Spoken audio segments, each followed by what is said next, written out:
സഭയിലെ വിശുദ്ധന്മാരുടെ നെഞ്ചിൽ നിന്ന് ഉതിർത്തിരിഞ്ഞ് വരുന്ന ദൈവസ്നേഹത്തിൻ്റെ തീക്കനലാണ് സഭയെ എല്ലാ കാലവും പിടിച്ചു നിർത്തിയത്. സഭ എപ്പോഴാണ് തകരുതെന്നറിയാവും? നെഞ്ചിൽ ക്രിസ്തുവിൻ്റെ സുവിശേഷത്തിൻ്റെയും സ്നേഹത്തിൻ്റെയും തീക്കനൽ മങ്ങുന്ന മനുഷ്യർ എപ്പോൾ സഭയിലുണ്ടാകുന്നു, അപ്പോൾ സഭ എന്ത് ചെയ്യാൻ തുടങ്ങും? സഭ തകരാൻ തുടങ്ങും. അതുകൊണ്ടാണ് നമ്മൾ ഇടയ്ക്കിടയ്ക്ക് എന്ത് ചെയ്യുന്നത്? സുവിശേഷം പ്രസംഗിച്ചും കൺവെൻഷൻ നടത്തിയും ആളുകളെ എന്ത് ചെയ്യുന്നത്? പ്രചോദിപ്പിച്ചുകൊണ്ടിരിക്കുന്നത്. അപ്പോൾ ക്രിസ്തു പ്രതീക്ഷിക്കുന്നത്, പ്രിയമുള്ളവരെ, ക്രിസ്തുവിൻ്റെ സ്നേഹത്തിൽ പ്രചോദിതമായി ജീവിതം കൊടുക്കുന്ന ഒരു വ്യക്തിയാണ്. എന്നാൽ ക്രിസ്തുവിൻ്റെ അടുക്കലേക്ക് വരുന്നവരൊന്നും അങ്ങനെ ആയിരിക്കണമെന്ന് നിർബന്ധമില്ല. അതാണ് യോഹന്നാൻ്റെ സുവിശേഷം 6-ാം അധ്യായം എന്ന് പറഞ്ഞിട്ട് ഞാൻ ഇത്രയും പറഞ്ഞത്, ഇൻട്രൊഡക്ഷൻ. ഇനി യോഹന്നാൻ്റെ സുവിശേഷം 6-ാം അധ്യായം പറയുമ്പോൾ നിങ്ങൾക്ക് കാര്യങ്ങൾ മനസ്സിലാകും. പ്രിയമുള്ളവരെ, നമുക്ക് വായിക്കാം 6-ാം അധ്യായം 1 മുതലുള്ള വാക്യം. യേശു തിബേരിയാസ് എന്നുകൂടി വിളിക്കപ്പെടുന്ന ഗലീലി കടലിൻ്റെ മറുകരയിലേക്ക് പോയി. വലിയ ഒരു ജനക്കൂട്ടം അവനെ അനുഗമിച്ചു. കാരണം രോഗികളിൽ അവൻ പ്രവർത്തിച്ച അടയാളങ്ങൾ അവർ കണ്ടിരുന്നു. യേശു തിബേരിയാസ് എന്നുകൂടി വിളിക്കപ്പെടുന്ന കടൽ തീരത്തേക്ക് പോവുക. അവിടുന്ന് മറുകരയ്ക്ക്, ഗലീലെ കടലിൻ്റെ മറുകരയിലേക്ക് അവൻ പോയി. വലിയൊരു ജനക്കൂട്ടം അവൻ്റെ പുറകെ പോയി. നിങ്ങൾ ശ്രദ്ധിച്ചോണം, യേശു ക്രിസ്തു മറുകരയ്ക്ക് വള്ളത്തെ പോയി. ഒറ്റയാളെ പോലും അവൻ്റെ വള്ളത്തെ കയറ്റിയില്ല. യേശു തന്നെയാണ് പോയി ശിഷ്യന്മാരെയും കൂട്ടി. ആളുകൾ മുഴുവൻ വേറെ വള്ളം പിടിച്ച് വലിയൊരു ജനക്കൂട്ടം യേശുവിൻ്റെ പിന്നാലെ പോയി. എന്തിനാണ് ഈ ജനക്കൂട്ടം യേശുവിൻ്റെ പുറകെ പോകുന്നത്? എന്തിനാണ് പോകുന്നത്? രോഗശാന്തി, പിന്നെ അത്ഭുതങ്ങൾ, അടയാളങ്ങൾ, IELTS പരീക്ഷ പാസ്സാകാം, പിന്നെ ജോലി കിട്ടി, മക്കളില്ലാത്ത ദമ്പതിക കുഞ്ഞുങ്ങൾ. അപ്പോൾ ഈ ജനക്കൂട്ടം മുഴുവൻ യേശുവിൻ്റെ പിന്നാലെ ഇങ്ങനെ കൂടിയിരിക്കുകയാണ്. അപ്പോൾ യേശു ക്രിസ്തു എന്ത് ചെയ്തു? യേശു ക്രിസ്തുവിന് ആദ്യത്തെ വരവിൽ ഭയങ്കര താല്പര്യമായിപ്പോയി. വായിച്ചേ. യേശു മലയിലേക്കു കയറി ശിഷ്യന്മാരോട് കൂടെ അവിടെയിരുന്നു. യഹൂദരുടെ പെസഹ തിരുനാൾ അടുത്തിരുന്നു. യേശു കണ്ണുകൾ ഉയർത്തി ഒരു വലിയ ജനതതി തൻ്റെ അടുത്തേക്ക് വരുന്നത് കണ്ടു. പ്രിയമുള്ളവരെ, യേശു ക്രിസ്തു പതുക്കെ മലയിലോട്ട് കയറിപ്പോയി പ്രാർത്ഥിക്കാൻ വേണ്ടി. നോക്കുമ്പം കാണുന്നു, പ്രാർത്ഥന കഴിഞ്ഞിട്ട് എഴുന്നേൽക്കുമ്പോൾ നോക്കുന്നു, ഒരു വലിയ ജനതതി മല കയറി, ഇവിടെ ഉണ്ടോ, ഇവിടെ ഉണ്ടോ, കർത്താവ് ഇവിടെ ഉണ്ട്, നമ്മൾ തപ്പി മടുത്തല്ലേ എന്നൊക്കെ പറഞ്ഞുകൊണ്ട് കയറി വരികയാണ്. ശിഷ്യന്മാർ വിളിച്ച് പറഞ്ഞു, കർത്താവെ, നമ്മളെ ഇവിടെ ഇരുത്തുമെന്ന് തോന്നുന്നില്ല, ഇന്നും പട്ടിണിയാവും, ആളുകൾ മുഴുവൻ മല കയറി വരുന്നുണ്ട്, ഇനി പ്രസംഗം തുടങ്ങിക്കഴിഞ്ഞാൽ 2-3 ദിവസം കഴിയാൻ നിർത്താൻ പറ്റിയല്ല, നമുക്ക് വള്ളത്തിൽ പോകേണ്ടതാണ്, വലയിടേണ്ടതാണ്, മീനൊന്നുമില്ല, നമ്മൾ പട്ടിണിയാവും, എനിക്കാണെങ്കിൽ പ്രഷറും ഷുഗറുണ്ട്. പത്രോസ് പറഞ്ഞു, എനിക്കാണെങ്കിൽ 60 വയസ്സായി, ഷുഗർ നോക്കേണ്ടതാണ്, പ്രഷർ നോക്കണം, അത് മാത്രമല്ല പിന്നെ എനിക്ക് ചെറിയ എക്സർസൈസ് ചെയ്തുകൊണ്ടിരിക്കുന്നതാണ്, മുട്ടിൻ്റെ ഫിസിയോതെറാപ്പി. അപ്പോൾ ഇങ്ങനത്തെ കാര്യങ്ങളെല്ലാം ഇടയ്ക്ക് ചെയ്യാനുണ്ട്. ഈ ജനം മുഴുവനോട് ഇങ്ങോട്ട് വന്നു കഴിഞ്ഞാൽ പ്രശ്നമാകും. യേശു ക്രിസ്തുവും കണ്ണുകൾ ഉയർത്തി നോക്കി. ഇനി വായിച്ചേ. അവൻ പീലിപ്പോസിനോട് ചോദിച്ചു, ഇവർക്ക് ഭക്ഷിക്കുവാൻ നാം എവിടെ നിന്ന് അപ്പം വാങ്ങും? ഉടനെ യേശു ക്രിസ്തു പീലിപ്പോസിനോട് ഒരൊറ്റ ചോദ്യം, പീലിപ്പോസെ, വലിയ ജനതതി വരുന്നുണ്ട്, ഇവർക്ക് എവിടെ നിന്നാണ് നമ്മൾ ഭക്ഷണം കൊടുക്കുന്നത്? മുടിയാനായിട്ട് ഇനി ഭക്ഷണം കൊടുക്കണം. ഇതുങ്ങളെ തലയൊക്കെ വെച്ച് പ്രാർത്ഥിച്ച് വിടണേ തന്നെ സമയം എത്ര എടുക്കും? അപ്പോൾ പിന്നെ ഇനി ഭക്ഷണം കൂടി ഉണ്ടാക്കി കൊടുക്കുക എന്ന് പറഞ്ഞാൽ നടക്കുമോ? ഇനി വായിച്ചേ. അവനെ പരീക്ഷിക്കാനാണ് യേശു ഇങ്ങനെ ചോദിച്ചത്. എന്തു ചെയ്യണമെന്ന് യേശു നേരത്തെ മനസ്സിൽ കരുതിയിരുന്നു. പീലിപ്പോസ് മറുപടി പറഞ്ഞു, ഓരോരുത്തർക്കും അല്പം വീതം കൊടുക്കാൻ 200 ദനാറയ്ക്കുള്ള അപ്പം പോലും തികയുകയില്ല. പ്രിയമുള്ളവരെ, പണ്ട് ഞാനിവിടെ ധ്യാനം ആരംഭിച്ച കാലത്ത് കുറേയേറെ ആളുകൾ കോട്ടയത്തുനിന്ന് ഇവിടെ ധ്യാനിക്കാനായിട്ട് ഒറ്റയടിക്ക് വന്നു. ധ്യാനം എന്നൊക്കെ പറഞ്ഞ് തുടങ്ങിയാണ്. വണ്ടമാനം പള്ളിയിൽ ഉദ്ദേശിക്കാത്ത രീതിയിൽ ആൾ വന്ന് കയറി. അന്ന് ഇവിടെ വെള്ളമില്ല കുടിക്കാനായിട്ട്. അപ്പോൾ എൻ്റെ കൂടെയുള്ള 2 ചെറുപ്പക്കാരൻ അവർ പോയി അപ്പുറത്തെങ്ങാണ്ട് കിണറ്റിൽ നിന്ന് കുടിക്കാനുള്ള 2 ബക്കറ്റ് വെള്ളം കോരിക്കൊണ്ട് വന്നു. അതൊരു തരത്തിൽ ഇവിടെ കൊണ്ടുവന്ന് വെച്ച് കഴിഞ്ഞ് അത് വന്നപ്പോൾ തന്നെ എന്ത് ചെയ്തു? കോട്ടയത്തു നിന്നൊക്കെ വന്നതല്ലേ, ആ സ്ത്രീകളെല്ലാം കൂടെ മുഴുവനൂടെ, കൂടുതലും സ്ത്രീകളായിരുന്നു, അവരെല്ലാം കൂടെ ഒറ്റ ബക്കറ്റ് വെള്ളം കുടിച്ച് തീർത്ത്. അതിനുശേഷം ഞാൻ ഇൻ്റർവെല്ലിൽ വിട്ട് ഞാൻ പറഞ്ഞു, വെള്ളം കുടിക്കേണ്ടവർ പുറത്ത് പോയി കുടിച്ചിട്ട് വരാൻ പറഞ്ഞു. ഉടനെ ഒരു ചേട്ടത്തി എന്ന് ചോദിച്ചു, മോനെ വെള്ളം ഇരിപ്പുണ്ടോ എന്ന് ചോദിച്ചു. അവരങ്ങോട്ടും ഇങ്ങോട്ടും കണ്ണി നോക്കിയേച്ച് ഒരു ചെറുപ്പക്കാരൻ മറ്റേ ചെറുപ്പക്കാരൻ പറഞ്ഞു, എടാ ഓടിക്കോളാൻ പറഞ്ഞു. മറ്റവൻ്റെ കയ്യെ പിടിച്ചോണ്ട് 2 പേരോട് ഓടി രക്ഷപ്പെട്ട്. ധ്യാനം എല്ലാം കഴിഞ്ഞപ്പോൾ ഞാൻ പിള്ളേരെ കാണുന്നില്ല. ഞാൻ ചോദിച്ചു, നിങ്ങളെവിടെ പോയി? എൻ്റെ അച്ഛാ ഒന്നും പറയണ്ട, 2 ബക്കറ്റ് വെള്ളം കൊണ്ടുവച്ചതാണ്, അത് കുടിച്ച് തീർത്ത്. അത് കഴിഞ്ഞ് 3ാമത് ചോദിച്ചപ്പോഴത്തേനും വെള്ളം എടുക്കാനില്ല, ഇനി അങ്ങ് കിണറ്റിൻ്റെ അപ്പുറത്തങ്ങാണ്ട് കിണ്ടിപ്പോയാണ് കോരിക്കൊണ്ട് വരുന്നത്. വെള്ളമില്ലെന്ന് കണ്ടപ്പോൾ ഞങ്ങൾ എന്ന് മാത്രമല്ല വെള്ളം പോട്ടെ, അതെങ്ങനെയും ഒപ്പിച്ചു കൊടുക്കാം. ഉടനെ അവരെടുത്ത വായിൽ ചോദിക്കുക, ഇവിടുത്തെ ടോയ്ലറ്റ് എവിടെയാണ്? അങ്ങനെ ഒരു സാധനം ഇല്ലായിരുന്നു ഇവിടെ, ടോയ്ലറ്റേ ഇല്ല ഇവിടെ.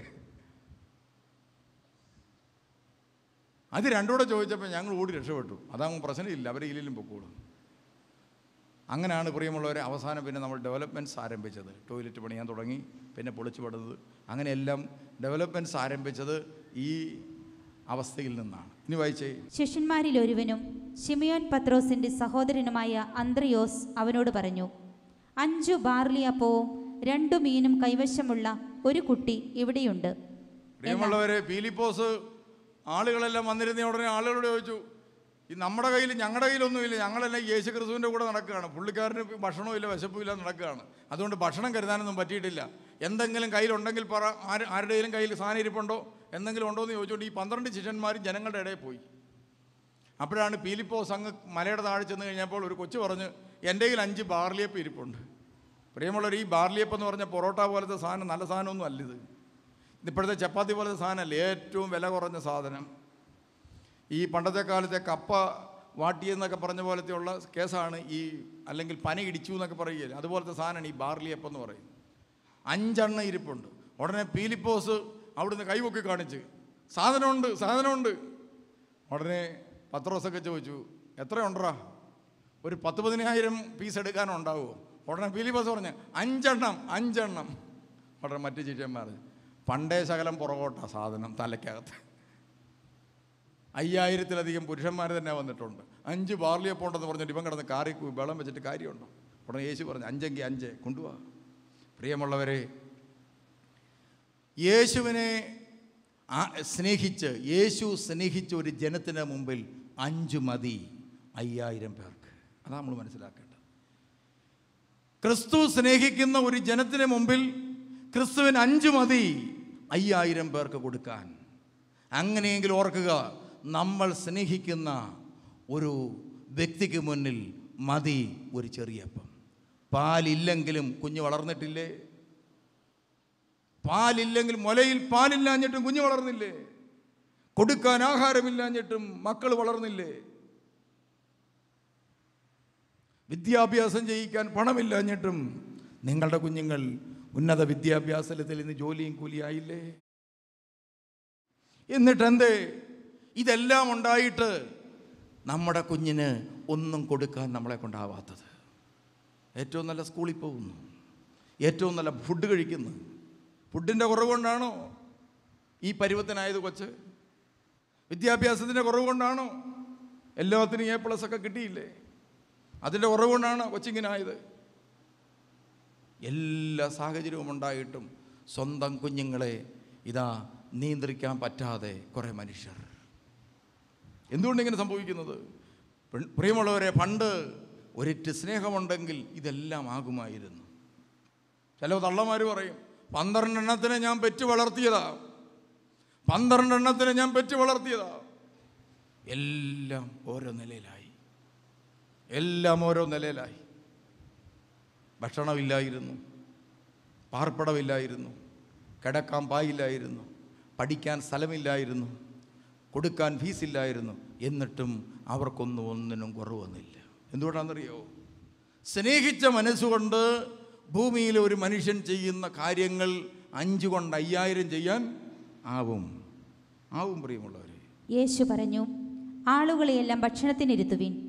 ആ സ്ഥലത്ത് പുല്ലു തഴച്ചു വളർന്നിരുന്നു. 5000-ഓളം വരുന്ന പുരുഷന്മാർ അവിടെ ഇരുന്നു. അനന്തരം യേശു അപ്പമെടുത്ത് കൃതജ്ഞതാ സ്തോത്രം ചെയ്ത് അവർക്ക് വിതരണം ചെയ്തു. അതുപോലെ തന്നെ മീനും വേണ്ടത്ര നൽകി. അവർ ഭക്ഷിച്ചു തൃപ്തരായപ്പോൾ അവൻ ശിഷ്യന്മാരോട് പറഞ്ഞു, ഒന്നും നഷ്ടപ്പെടാതെ മിച്ചമുള്ള കഷ്ണങ്ങളെല്ലാം ശേഖരിക്കുവിൻ. 5 ബാർലിയപ്പത്തിൽ നിന്ന് ജനങ്ങൾ ഭക്ഷിച്ചതിനു ശേഷം മിച്ചം വന്ന കഷ്ണങ്ങൾ 12 കുട്ട നിറയെ അവർ ശേഖരിച്ചു. അവൻ പ്രവർത്തിച്ച അടയാളം കണ്ട ജനങ്ങൾ പറഞ്ഞു, ലോകത്തിലേക്ക് വരാനിരുന്ന പ്രവാചകൻ സത്യമായും ഇവനാണ്. അവൻ വന്നു തന്നെ രാജാവാക്കാൻ വേണ്ടി ബലമായി പിടിച്ചുകൊണ്ടുപോകാൻ ഭാവിക്കുന്നു എന്ന് മനസ്സിലാക്കിയ യേശു വീണ്ടും തനിയെ മലമുകളിലേക്ക് പിന്മാറി. പ്രിയമുള്ളവരെ, 5 അപ്പം കൊണ്ട് 5000 പേർക്ക് യേശുവിന് കൊടുക്കാൻ പറ്റിയത് സ്നേഹിക്കുന്ന ഒരു മനസ്സുണ്ടായത് കൊണ്ടാണ്. 5000 പേർക്ക് 5 അപ്പത്തിൽ നിന്ന് ഭക്ഷിക്കാൻ പറ്റിയതും ഒരു സ്നേഹത്തിൻ്റെ കൂട്ടായ്മയുള്ളൊരു സമൂഹമായതുകൊണ്ടാണ്. ആ 5 അപ്പം എടുത്ത് കൊടുക്കാൻ ഒരാൾ തയ്യാറായി. അത് പ്രാർത്ഥിക്കാനൊരു സമൂഹമുണ്ടായി. ആ പ്രാർത്ഥനയ്ക്ക് വേണ്ടി പ്രതീക്ഷിക്കുന്ന ഒരു സമൂഹമുണ്ടായി. അങ്ങനെ എല്ലാവരും, കുറേ പേര് ആവശ്യക്കാർ, കരയുന്ന മനുഷ്യർ, കുറേ പേര് സ്നേഹിക്കുന്ന മനുഷ്യർ, പിന്നെ മുകളിൽ പിതാവ് കൊടുക്കാൻ സന്നദ്ധനായവൻ. ഇതെല്ലാം കൂടെ ചേരുന്നിടത്താണ് അത്ഭുതം നടക്കുന്നത്. എല്ലായിടത്തും ഒന്നും അത്ഭുതം നടക്കുകയില്ല, എല്ലായിടത്തും ഒന്നും അടയാളം നടക്കുകയില്ല, എല്ലായിടത്തും രോഗശാന്തി നടക്കുകയില്ല. കരയുന്ന ഒരു മനുഷ്യനുണ്ടാവണം, നിലവിളിക്കുന്ന ഒരു മനുഷ്യനുണ്ടാകണം, നിലവിളിക്കുന്ന മനുഷ്യനെ സ്നേഹിക്കുന്ന ഒരു മനുഷ്യനുണ്ടാകണം, അവന് വേണ്ടി കൊടുക്കാൻ ഒരു പിതാവുണ്ടാകണം. ഇത്രയും കൂടി ഒന്നിച്ചൊരിടത്ത് വരുമ്പോൾ മാത്രമേ രോഗസൗഖ്യം നടക്കത്തുള്ളൂ. ഇത്ര ഒന്നിച്ച് വന്നാൽ മാത്രമേ രോഗസൗഖ്യം അല്ലെങ്കിൽ അടയാളം, അത്ഭുതങ്ങൾ നടക്കത്തുള്ളൂ. പ്രിയമുള്ളവരെ, അങ്ങനെ അത്ഭുതം നടന്നു. അത്ഭുതം നടന്നു കഴിഞ്ഞപ്പോൾ ജനം പറഞ്ഞു, നമുക്ക് ഈ പുള്ളിക്കാരനെ പിടിച്ച് നമ്മുടെ രാജ്യത്ത് കൊണ്ടുപോയി ഒരു രാജാവാക്കി ഇരുത്തുകയാണെങ്കിൽ എല്ലാ ദിവസവും ഫുഡിൻ്റെ കാര്യം അങ്ങനെ അങ്ങ് കഴിഞ്ഞോളൂ. ഇന്ന് യേശുക്രിസ്തുവിനെ എല്ലാവരും കൂടി എന്തു ചെയ്യാണ്? വള്ളി കെട്ടി കൊണ്ടുപോകാൻ ആഗ്രഹിക്കുകയാണ്. എന്നാൽ പിന്നെ പോരട്ടെ, ഈ തൈലാഭിഷേകത്തിന് 10 പ്രാവശ്യം ഇരിക്കുമ്പോൾ എനിക്ക് തോന്നാറുണ്ടത്, എന്നാൽ പോരട്ടെ, എൻ്റെ വീട്ടിലേക്ക് രോഗശാന്തി പോട്ടെ, നടുവേദന പോട്ടെ, എല്ലാം പോട്ടെ. നമ്മൾ ആദ്യം ചെയ്യേണ്ടതെന്ന്, ഞാൻ ഈ തൈലാഭിഷേക ശുശ്രൂഷ സമയത്ത് പറയാറുണ്ട്, ഈ രോഗികൾ സൗഖ്യം പ്രാപിക്കുമ്പോൾ നിങ്ങൾ പുറകിലിരുന്ന് മധ്യസ്ഥ പ്രാർത്ഥന നടത്തണം. ഞാൻ പുറകിലോട്ട് നോക്കുമ്പോൾ കാണുന്ന കാഴ്ച, തൈലാഭിഷേക ശുശ്രൂഷ മോളൊക്കെ വന്ന് കണ്ടുകൊണ്ടിരിക്കുകയാണ്. കൊള്ളാം, ഭയങ്കര പരിപാടി, അച്ഛന്മാരൊക്കെ എന്നെ പരിപാടി നടത്തിക്കൊണ്ടിരിക്കുന്നു. 500 പേര് നമ്മൾ നോക്കിക്കൊണ്ടിരിക്കുകയാണ്. കണ്ണുനീരോടെ നിലവിളിച്ച് പ്രാർത്ഥിക്കേണ്ട സ്നേഹത്തിൻ്റെ ഒരു അഭിഷേകമാണ് അവിടെ നടക്കേണ്ടത്. പ്രിയമുള്ളവരെ, യേശുവിനെ പിടിച്ച് രാജാവാക്കാൻ പോയി. എന്തിനാണെന്നറിയോ? അവരുടെ ഹൃദയത്തിലെ സ്വാർത്ഥത, അപ്പത്തിന് വേണ്ടിയുള്ള സ്വാർത്ഥത. ഇന്ന് നമ്മൾ പോലും അറിയാതെ ക്രൈസ്തവരുടെ ഹൃദയം ഇങ്ങനെ മാറിക്കൊണ്ടിരിക്കുക. നല്ലൊരു പരിപാടിയാണ്. യേശുവിനോട് ചോദിക്കുക, യേശു തരുന്നു, മേടിച്ചെടുക്കുക, ഉപയോഗിക്കുക. അങ്ങനെ യേശു ക്രിസ്തുവിനെ ഒരു ATM ആയിട്ട് നമ്മൾ കാണുക. പിന്നെ യേശു ക്രിസ്തുവിനെ നമ്മൾ എന്താണ്? ബ്രോക്കറായിട്ട് നമ്മൾ കാണുക. യേശു ക്രിസ്തുവിനെ ഒരു ഡോക്ടറായിട്ട് മാത്രം നമ്മൾ കാണുകയാണ്, ദൈവമായിട്ട് കാണുന്നില്ല. കർത്താവിന് കണ്ടമാനം വേദനിച്ച് വലിയൊരു ജനക്കൂട്ടത്തെ കണ്ട കർത്താവ് എന്നാ ചെയ്തെന്നറിയോ? പ്രിയമുള്ളവരെ, അവൻ പറഞ്ഞു, നമുക്ക് പോകാം. പിടിച്ചുകൊണ്ട് പോകുമെന്ന് ഭാവിച്ചപ്പോൾ അവൻ മലമുകളിലേക്ക് പിന്മാറിപ്പോയി. കണ്ടോ? ജനക്കൂട്ടം തൻ്റെ അടുക്കലേക്ക് വരുന്ന വലിയ ജനതയെ കണ്ട്, തൻ്റെ കൂടെ താമസിക്കാൻ ആഗ്രഹിക്കുന്ന ജനത്തെ കണ്ടിട്ട് യേശു ചെയ്യേണ്ടത് എന്താണ്? ആ ജനക്കൂട്ടത്തോട് കൂടെ ജീവിക്കുക ചെയ്യേണ്ടത്. യേശു എന്ത് ചെയ്തു? അവിടുന്ന് പോയി.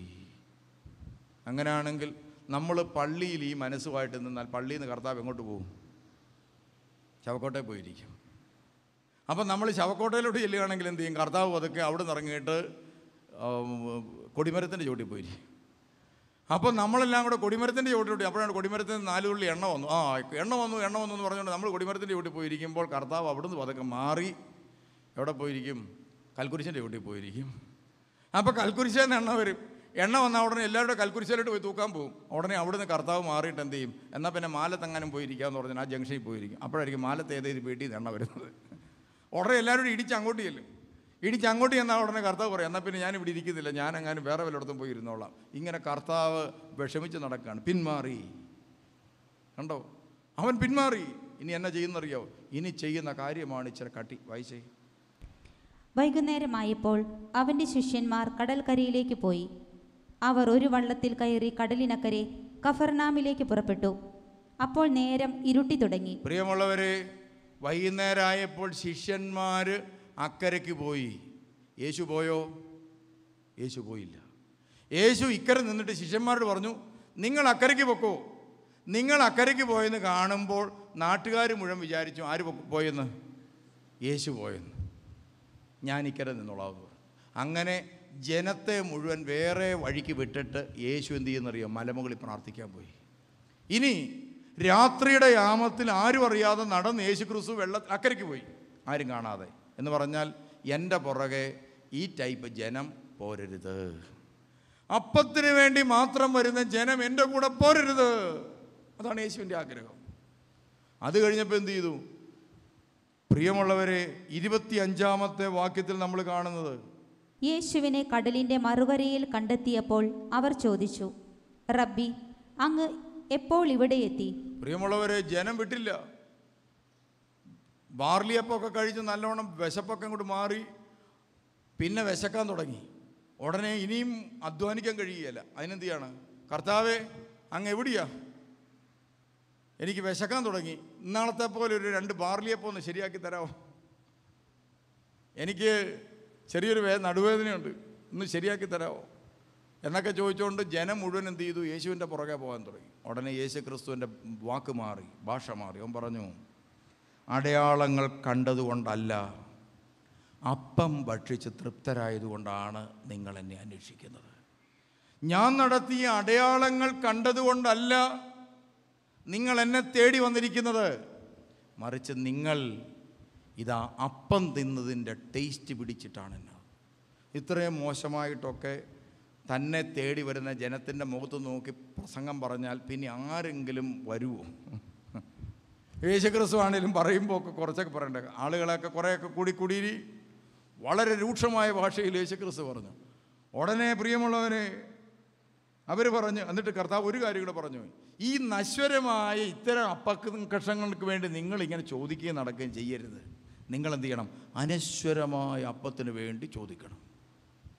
ഉടനെ ആളുകൾ ചോദിച്ചു, കർത്താവേ, ആ അപ്പം എവിടെ കിട്ടും? അതൊരു 2 കിലോ വേണമായിരുന്നു, അനശ്വര അപ്പം.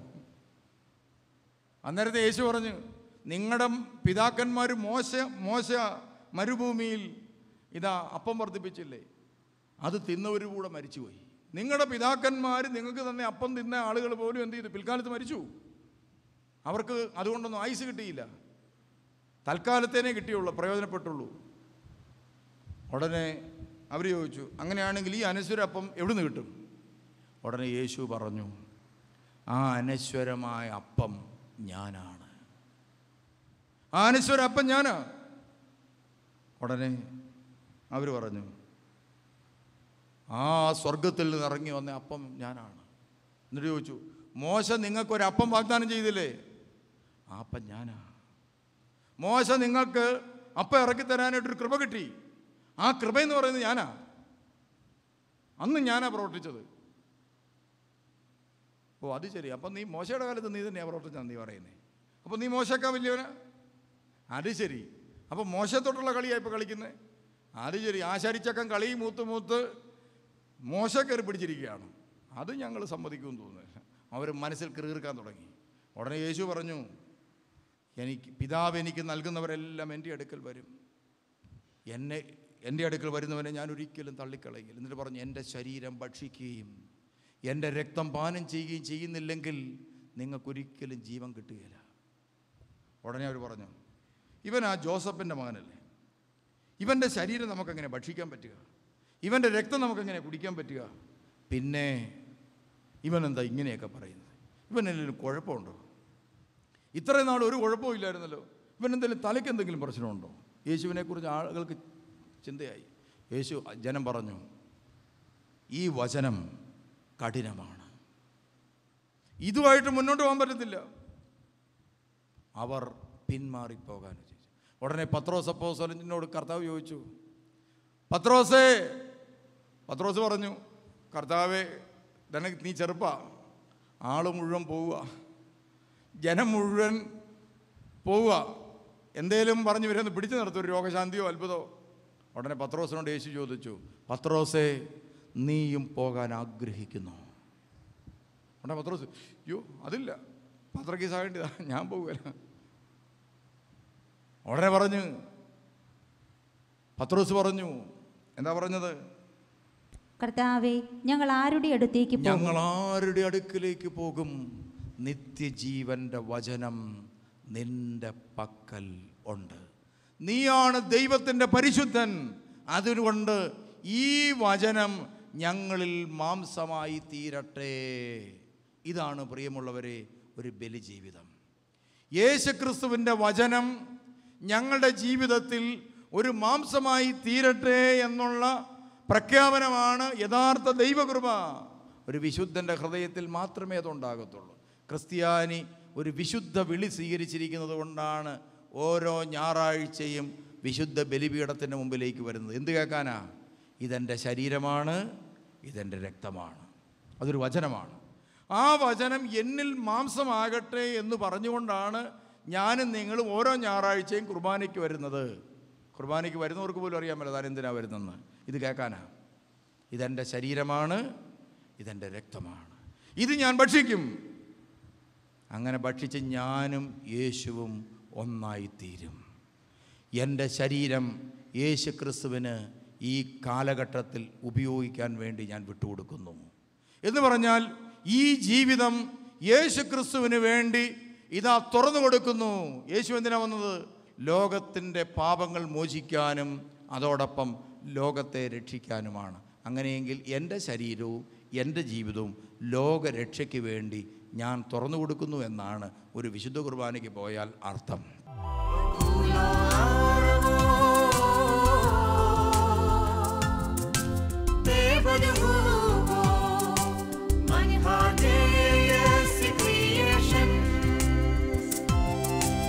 Testimony